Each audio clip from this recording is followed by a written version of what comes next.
आज हम पढ़ेंगे डिप्रेशन ऑफ फ्रीजिंग पॉइंट।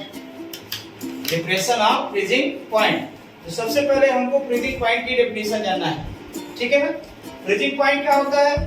जिस टेम्परेचर पर किसी सॉल्यूशन का के सॉलिड स्टेट और लिक्विड स्टेट का वेपर प्रेशर सेम हो जाए। देखो हम लोग वेपर प्रेशर तो निकालते ही, अब वेपर प्रेशर दो स्टेट होगा, एक सॉलिड स्टेट और एक होता है लिक्विड स्टेट। तो जिस सॉल्यूशन का जिस टेम्परेचर पर किसी सॉल्यूशन के जिस टेम्परेचर पर सॉलिड स्टेट और लिक्विड स्टेट का वेपर प्रेशर सेम हो जाए, वो टेम्परेचर उस सॉल्यूशन का क्या कहलाता है? Freezing point. माने जिस टेम्परेचर पर, टेम्परेचर कोई लेंगे हम, किसी एक टेम्परेचर पर किसी सॉल्यूशन का के सॉलिड स्टेट और लिक्विड स्टेट का वेपर प्रेशर अगर सेम हो जाता है, वो टेम्परेचर उस सॉल्यूशन का फ्रीजिंग पॉइंट कहलाता है। क्या? जिस टेम्परेचर पर किसी सॉल्यूशन के सॉलिड स्टेट और लिक्विड स्टेट, सॉलिड स्टेट और लिक्विड स्टेट का वेपर प्रेशर सेम हो जाता है, वो उसका क्या कहलाता है? Freezing point. यानी the required temperature at which the vapor pressure of solid state and liquid state of any solution becomes same. The required temperature at which the vapor pressure of solid state and liquid state of solution become same is called freezing point. इसका हम लिखेंगे graphical representation. क्या पढ़ेंगे? Graphical representation. Graphical representation. Graphical representation में देखो हम किसी solution के टेम्परेचर और वेपर प्रेशर के बीच ग्राफ प्लॉट करते हैं। किसके बीच में? टेम्परेचर और वेपर प्रेशर के बीच। इसमें following observations has been observed. पहला क्या होता है? By increasing temperature vapour pressure of solvent and solution both are increases. ये अपना वॉल्यूम पॉइंट में भी था। पहले क्या करेंगे? टेम्परेचर बढ़ाएंगे तो सॉल्वेंट और सॉल्यूशन दोनों का वेपर प्रेशर बढ़ते चले जाएंगे। By increasing temperature vapour pressure of solvent and solution both are increases. इसमें तीन कर्व प्राप्त होते हैं।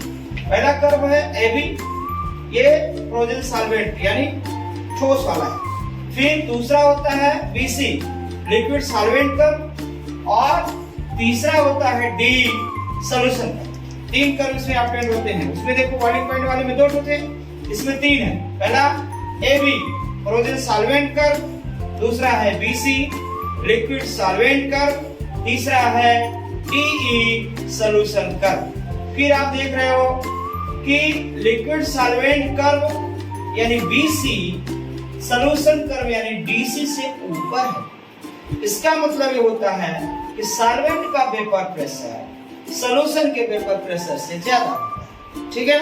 आप देख रहे हो कि BC यानी सॉल्वेंट कर्व, कौन सा सॉल्वेंट? लिक्विड सॉल्वेंट कर्व का कर्व D यानी सॉल्यूशन कर्व से क्या है? ऊपर है। ये दर्शाता है, रिप्रेजेंट करता है कि सॉल्वेंट का वेपर प्रेशर सॉल्यूशन के वेपर प्रेशर से ज्यादा होता है। आप देखो यहाँ पे दो पॉइंट मिलेंगे, पॉइंट D और पॉइंट B। पॉइंट B पर आप देखो सॉल्वेंट के लिक्विड स्टेट और सॉल्वेंट के सॉलिड स्टेट, फ्रोजन मतलब होता है सॉलिड स्टेट, पर वेपर प्रेशर सेम हो जाता है। यहाँ देखो पॉइंट B पर सॉल्वेंट के लिक्विड स्टेट और सॉल्वेंट के सॉलिड स्टेट का वेपर प्रेशर सेम हो जाता है। यही इसका क्या कहलाएगा? Freezing point. इसको रिप्रेजेंट करते हैं T0F। At the point B liquid state and solid state of vapour pressure of liquid state and solid state of solvent become same, that is called freezing point of solvent which is denoted as T0F। फिर आप देखो point D पर solution का already liquid state ही रहता है और ये क्या होता है? सॉलिड स्टेट में है। पॉइंट D पर सॉल्यूशन के लिक्विड स्टेट और सॉलिड स्टेट का वेपर प्रेशर सेम हो जाता है। It is called freezing point of solution. इसको रिप्रेजेंट करते हैं TF से। At the point D liquid state and solid state of solution vapour pressure of liquid state and solid state of solution become same, that is called freezing point of solution and denoted as TF। इसको TF से दर्शाते हैं। अब यहाँ पे देखो T0F की value TF से क्या है? ज्यादा है। यानी हम सॉल्वेंट से सॉल्यूशन की तरफ जाते हैं तो फ्रीजिंग पॉइंट घटता है। घट रहा है। देखो T0F सॉल्वेंट है, TF क्या है?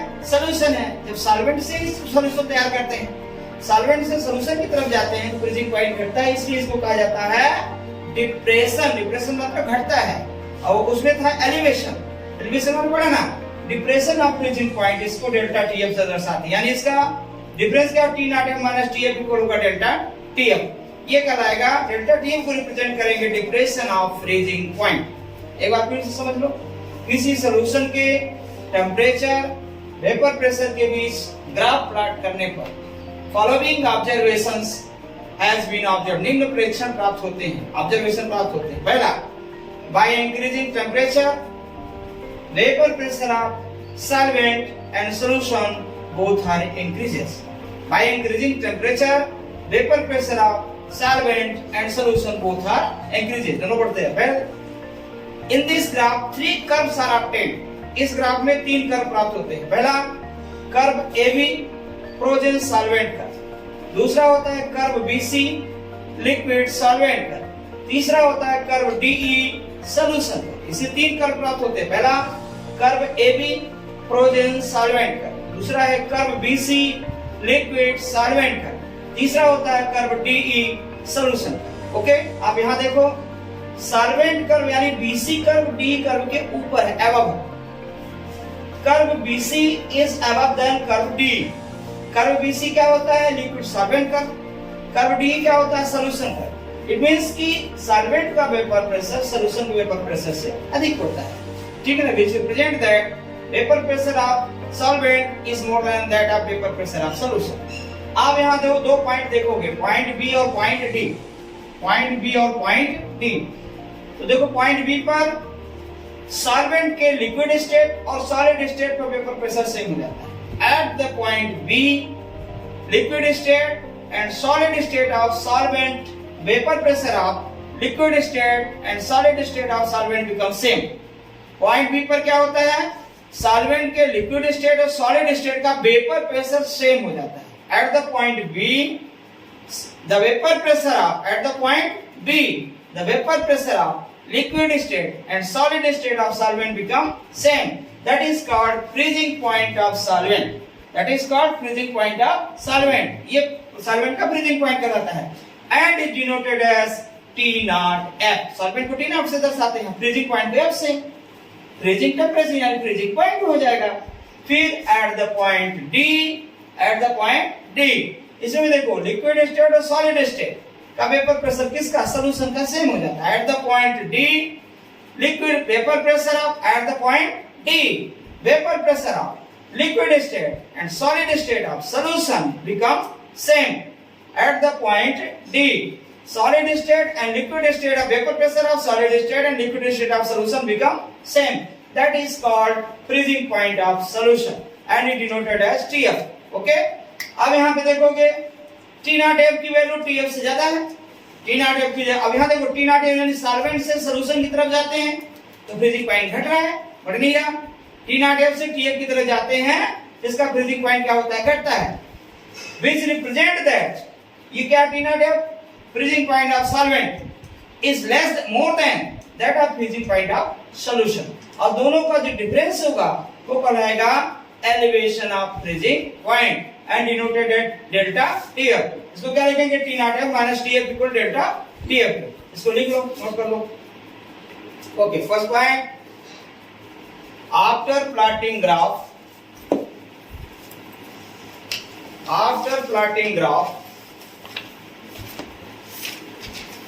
After plotting graph temperature versus, versus कैसे लिखोगे, जी आप ये yes, temperature versus, temperature versus जी आप ये yes vapour pressure of solution. After plotting graph temperature versus vapour pressure of solution, following observations, following observations has been observed, following observations has been observed। Number first लिखो, first point डालो, by increasing temperature, by increasing temperature the vapor pressure of, by increasing temperature the vapor pressure of solvent and solution both are increases। the vapor pressure of solvent and solution both are increases. Okay, the vapor pressure of solvent and solution both are increases. Third point डालो. In this graph, three curves are obtained. In this graph, three curves are obtained. In this graph, three curves are obtained. अब कौन कौन से curve मिलेंगे? Number first लिखो. तीन curve obtain होते हैं. पहला है curve A B, frozen solvent curve. दूसरा है curve B C, liquid solvent curve. तीसरा है कर्व डीई, सॉल्यूशन कर्व. तीन कर्व अपने को मिलते हैं. इस ग्राफ के तीन कर्व ऑब्टेन होते हैं. पहला curve A B, frozen solvent curve. Curve B C, liquid solvent curve. तीसरा है curve D E, solution curve. Next fourth point डालो. Curve B C is above than curve D E. आप देख रहे हो, curve B C is above than, note करिए, curve B C is above than curve D E. Curve BC is above than curve DE, which represent that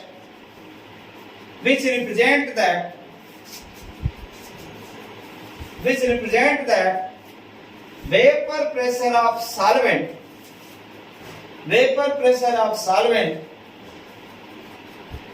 is more than that of vapor pressure of solution. That of vapor pressure of solution. Okay, next point डालो. Fifth point. यहाँ पे दो point आपको दिख रहे हैं, point B और point D. को at the point B. Next point, fifth number. एट द पॉइंट बी, the vapor pressure of liquid state, vapor pressure of liquid state and solid state of solvent, liquid state and solid state of solvent become same. That is called freezing point of solvent. That is called freezing point of solvent, and is denoted as T naught F.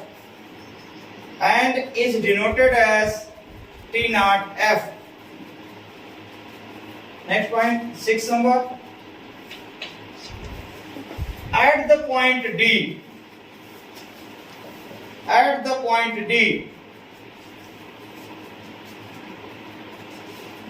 the vapor pressure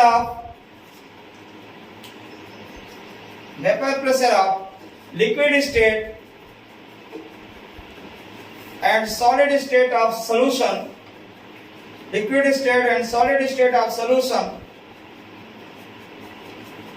become same. That is called freezing point of solution.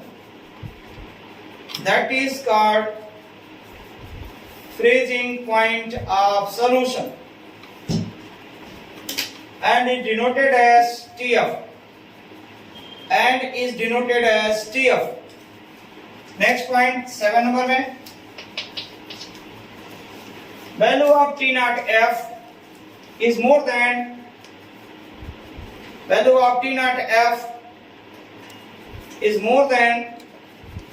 that of value of TF. Value of T naught F is more than that of value of TF, which represent that freezing point of solvent freezing point of solvent is always more than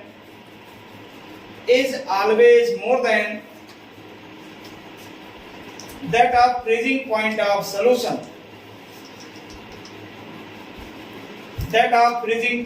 solution. फिर next point डालो, the difference of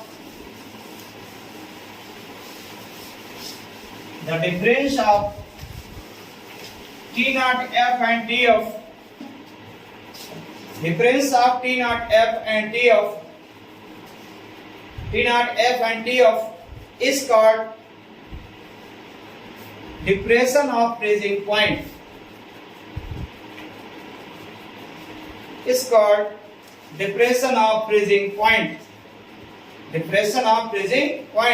And is denoted as delta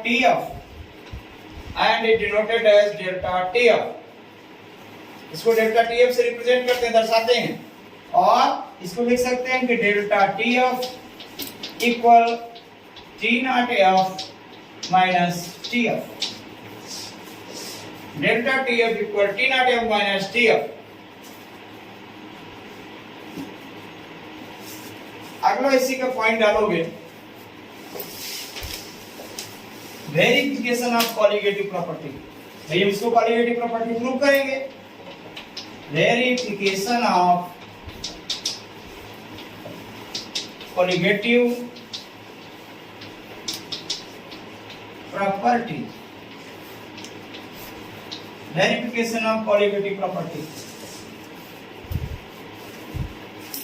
colligative property को verify कैसे करेंगे? देखो, as we know that, जैसा कि हम जानते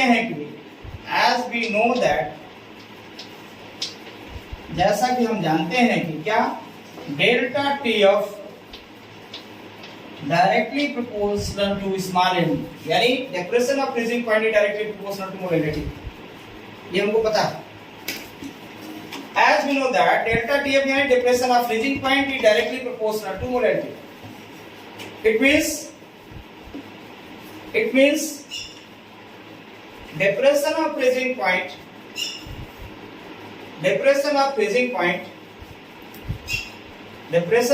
point is directly proportional to molarity.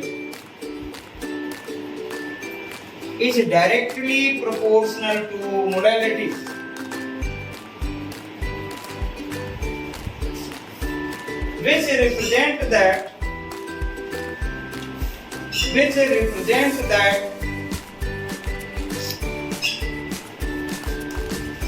it only depends upon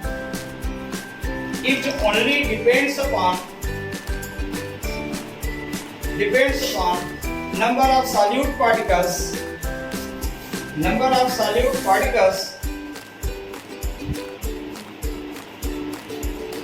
but not the nature of solution. So it is a colligative property.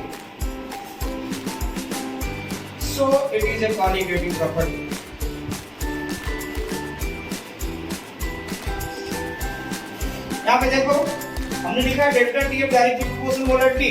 Molality का मतलब ये नंबर ऑफ सॉल्यूट पार्टिकल पर depend करता है, but not the nature of solution. Colligative property definition ही है. Special property of solution which only depend upon number of solute particle but not the nature of solution. Colligative property definition क्या है? यह special property of solution which only depend upon number of solute particles but not the nature of solution. ये क्या कर रहा है? It only depend upon, ये depression of freezing point is molality की डायरेक्टली प्रोपोर्शनल. इसका मतलब कि depression of freezing point is directly proportional molality. It means it only depend upon number of solute particle but not the nature of solution. So it is a colligative property. अब हम लिखेंगे last determination of molecular mass of solute. Determination of molecular mass of solute.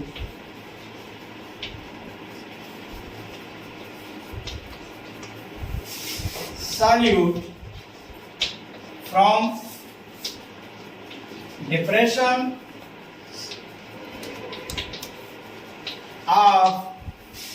freezing point.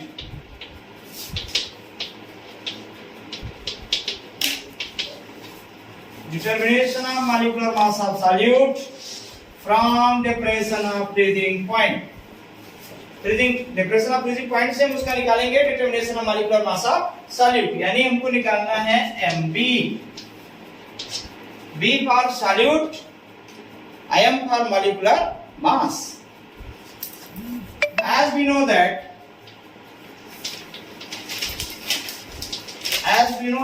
जानते हैं कि delta T of directly proportional to small m.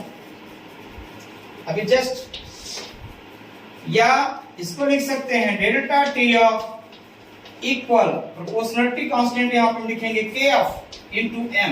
Proportionality constant कौन आ गया? K of into m, where Kf क्या है? Depression, molar freezing point,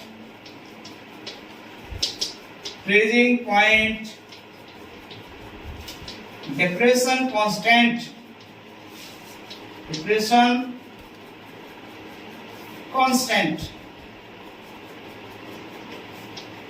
molar freezing point depression constant, या इसी को कहेंगे cryoscopic constant, CR/O, cryoscopic constant.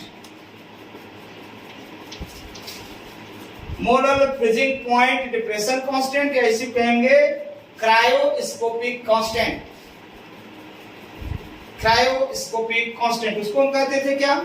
Molar boiling point elevation constant या इबिडोस्कोपिक कांस्टेंट, उसमें के भी था.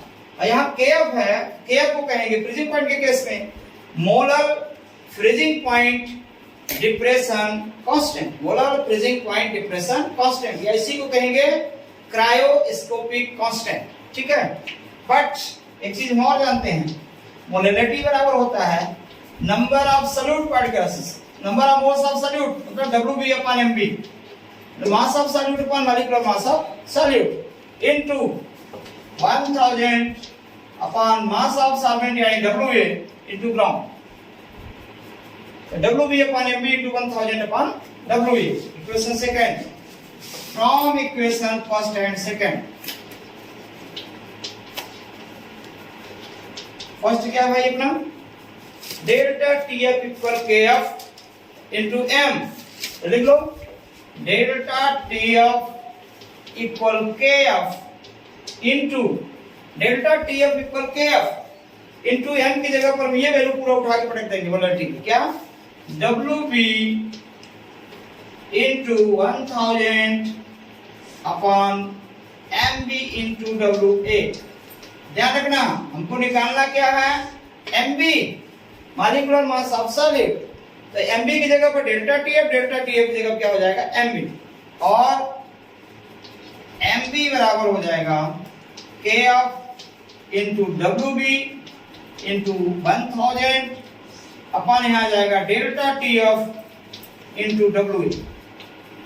ये देखो हमारा मॉलिक्यूलर मास ऑफ सॉल्यूट निकल गया. अब KF की वैल्यू अलग अलग सॉल्वेंट के लिए अलग अलग होता है. बेंजीन का अलग होगा, वाटर का अलग है, ऐसे Kb की वैल्यू अलग अलग होती है. इसके न्यूमेरिकल्स भी इसी प्रॉब्लम से सॉल्व करेंगे, इसी फॉर्मूले से. अब आपको कोई डाउट होगा, एक बार इसको हम और दिखा देते हैं. कि हम जानते हैं कि delta TF directly proportional to M, तो डेल्टा TF बराबर प्रोपोर्शनल कांस्टेंट क्या होगा? KF into M. IM की वैल्यू हम ये KF क्या है? Molar freezing point depression constant या क्रायोस्कोपिक कांस्टेंट. अब हम स्मॉल m की वैल्यू जानते हैं, मोलैलिटी बराबर होता है number of moles of solid dissolve in 1 kilogram of solvent. Number of moles of solid मतलब WB upon MB into 1000 upon WA. और m की वैल्यू उठा के इसमें रखेंगे. तो डेल्टा TF बराबर KF इनटू m की वैल्यू ये देखो उठा के पूरा रख दिया. हमको निकालना molecular mass of solute. MB की जगह पर डेल्टा TF जगह चला गया MB. ये हमको लास्ट फाइनल है ना फाइंड आउट करना था. अब हमारी वीडियो को लाइक करिए, सब्सक्राइब करिए, बेल आइकन के बटन दबाइए और कई जगह शेयर भी करिए इसको, है ना, कम से कम एक शेयर तो बनता है, और सब्सक्रिप्शन, है ना। हमारे YouTube चैनल का नाम है RP Dwivedi chemistry coach. Thank you.